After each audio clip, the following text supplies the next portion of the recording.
What is up, guys? Today I'm taking you live right here to the Hillandale Bridge, right off of Hillandale Drive in Euclid. I'm gonna have to go back and show you how I got here because it was a mess. It took me a while to figure it out, but this bridge has been abandoned since the 1920s, and we are gonna talk about some history as I walk around and show you it. All right, so this right here, if I turn left or right, is Hillandale Road. You're gonna wanna go all the way to the end and go up that brick road right there next to that red truck and go all the way up, take the first right you can. And then I'll explain more later in the video on how you get to the actual bridge.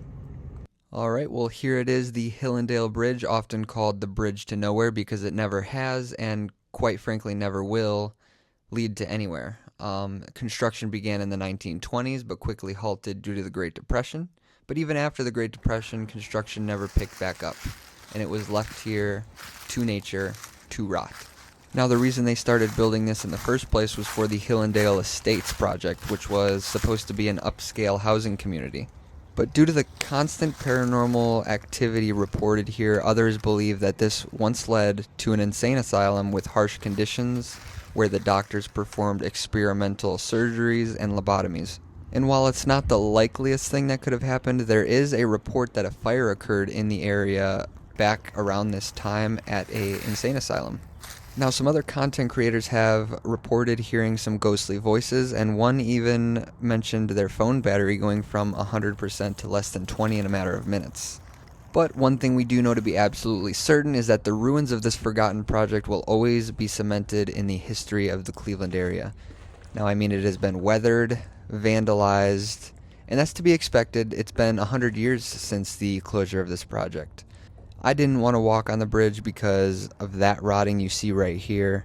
I know other people have done it and not had an issue, but I didn't want to risk it. All right, so I'm going to backtrack my steps for you to show you how I got in. So there's a private drive coming up back that way. It's a brick road, and then you take the first right you can. Don't park in the private residence because there is a private residence over there. I just parked right at the entrance over there. Walked all the way through, and there's a little opening in the gate right here. And then right there, a trail starts, you take a left, and it takes you straight to it.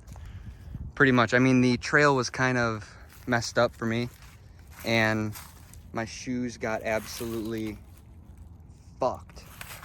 So, bring boots. Don't be like me. But for perspective again, you go over there.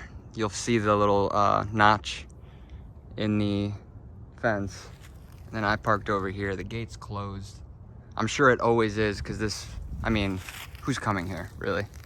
It's all fenced up. It's graffitied up and gone to the world. Okay, so what I forgot to say in the video is why it was so hard for me to find this is because originally there was a maintenance truck parked where I parked.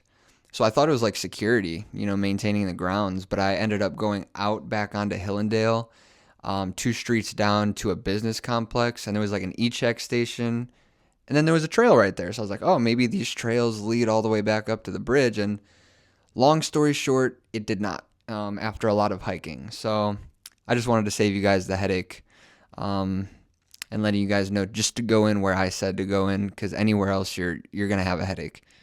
All right, so again, thanks for coming with me, taking a little walk. And if you do decide to come up here, just please be safe and don't park in the private residence. Yeah, see you guys in the next one.